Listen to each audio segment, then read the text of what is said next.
Hello dear all, welcome to Sunday Education Academy. I am Santosh Wagh. In this video, we will see question number 4 and question number 5 of exercise 13.2 chapter direct and inverse proportion class 8 mathematics. So, let's start our video. See the question number 4 of exercise 13.2 chapter direct and inverse proportion class 8 mathematics. Question is given, if a box of sweet is divided among 24 children, they will get 5 sweets each. How many would each get if the number of the children is reduced by 4? Means there is a box of sweet. Box of sweet. Now see, in box of sweet, the number of sweets, let the number of sweets be Z. And we know number of sweets as Z. Now this Z quantity is fixed. It is assumed. And this Z quantity is distributed among 24 children. So each child will get 5 sweets. So as the number of sweets are fixed and only the variables are these children, number of children and the sweets per child, these are the two variables. Means if the number of children are increased, the sweet per child will get decrease and vice versa. So this is the case of inverse proportion. Why inverse proportion? Because we know in inverse proportion, if x and y, these are two variables, if x increases then y decreases, but in proportion, because total amount is fixed. So we will consider this as the inverse proportion. Now we know what is direct proportion. In direct proportion, if one quantity increases, other quantity also increases in proportion. The example of direct proportion we know, if we take a picture and zoom it, then all dimensions in the first picture and zoomed picture are different, but these both all dimensions are increased. So all dimensions are in proportion, in direct proportion to each other. And for the example of inverse proportion, if we have a balloon and we fill air in that balloon, the volume of that air is fixed. If we press from one side of balloon, other side will enlarge.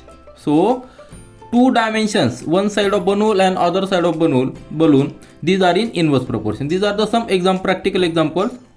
Now see this how to solve this problem with the help of inverse proportion. Now I will write all this information in tabular form. So I will write here number of children here, number of children as x, and number of sweets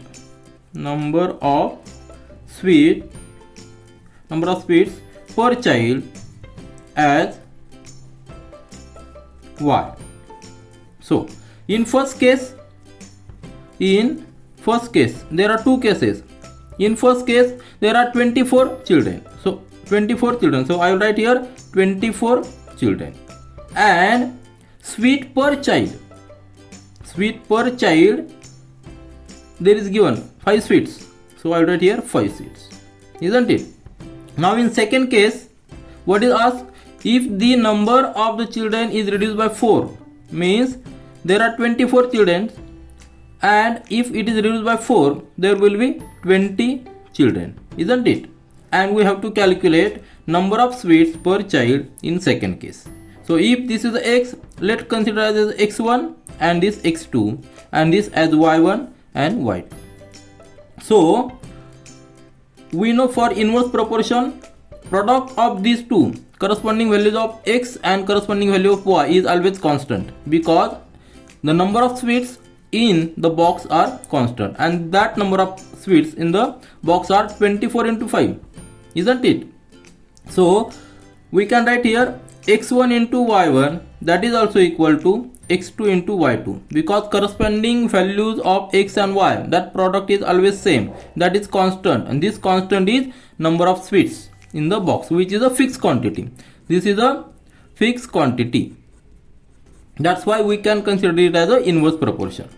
Now we know the values of x1, y1. So put these values as 24 into 5, that will be equal to x2 is 20 and we have to calculate y2. Now see, even if there is a third case, means if we reduce or further reduce or increase the number of children as 30, see as 30, then this number of sweets per child will change. If we increase the x, value of y will decrease, and if we decrease the x, value of y will increase. So this is vice versa, isn't it? So just calculate this, transfer this 20 here, we will get 24 into 5 divided by this 20, that will be equal to y2. Solve this, 5 on the 5, 5 for the 4, 20, 4 on the 4, 4, 6 the 24. So we are getting y2 as 6, and 6 is number of sweets per child. So we can clearly observe here that as the number of children are reduced, number of sweets per child is increased. In the first case, there are only 5 sweets per child, and in second case there are 6 number of sweets per child, as total number of children are decreased. So because this is a case of inverse proportion. See the question number 5 of exercise 13.2, chapter direct and inverse proportion, class 8 mathematics. Question is given: a farmer has enough food to feed 20 animals in his cattle for 6 days. How long would the food last if there were 10 more animals in his cattle? Now see here, it has enough food. So here, what is, assume this food quantity is constant, is fixed, isn't it? And it has 20 animals in first case. So 20 animals, if there are 20 animals, this food quantity will last for 6 days. What is asked? How long would the food last? In the second case, if there were 10 more animals. In the second case, there will be 30 animals. In first, there are 20. In second, there will be 30 animals. And the food quantity is fixed. So, this is a case of inverse proportion. If we increase the animals, then number of days that food will last will decrease, isn't it? So here we will fix the table. So it is a case of inverse proportion. And we know in inverse proportion, if one quantity increases, other quantity decreases in proportion.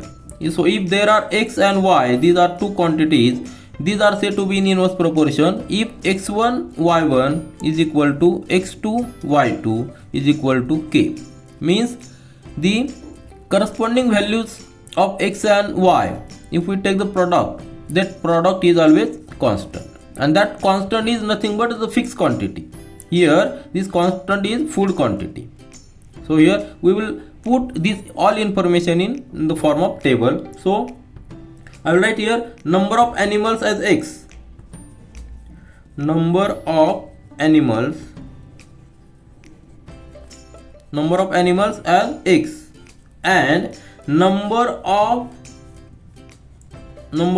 days, see here, number of days that food will last, isn't it? Number of days as y.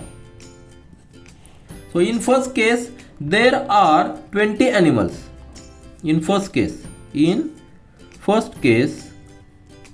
there are 20 animals, and that food will last for 6 days. This is a tabular form. And in second case we have to find if there are 10 more animals. So in first case there are 20, in second case there will be 30, because we have added 10 more animals, and we have to find the number of days that this food quantity which is fixed, that food quantity, how many days it will last. So here, as it is x, let it be the x1 and x2 in second case, and here y1 and y2. So we will put the equation which is very similar which is very common for inverse proportion, that x1 y1, that product of these two x1 y1 is same for the x2 y2. So I will write here x1 y1 that is equal to x2 y2, and this is constant. Even if we case the third case also, then also that will be also equal to x3 y3. This product is same, that is constant, that is a full quantity, fixed quantity. So put the values of x1 and y1. Which are the x1? x1 is 20 in this case, y1 is 6. So write here 20 into 6, that will be equal to x2 is 30. Number of animals in the cattle in second case 30, and we have to find number of days that food will last. This product is same. Now calculate the value of y2, that y2 will be equal to 20 into 6, transfer this 30 here, isn't it? So 0 will get cancelled, then that will be the 3 1 the 3, 3 2 the 6, 2 2 into 4. So here we are getting y2 as a 4, and what is 4? 4 means number of days. So number of days. Our answer is that fixed quantity of food will last for 4 days if the animals are increased by 10. Means if the total animals are 30, that fixed quantity of food will last for 4 days. This is all for this video. We will meet again in our next video. Do learn, do enjoy. Thank you.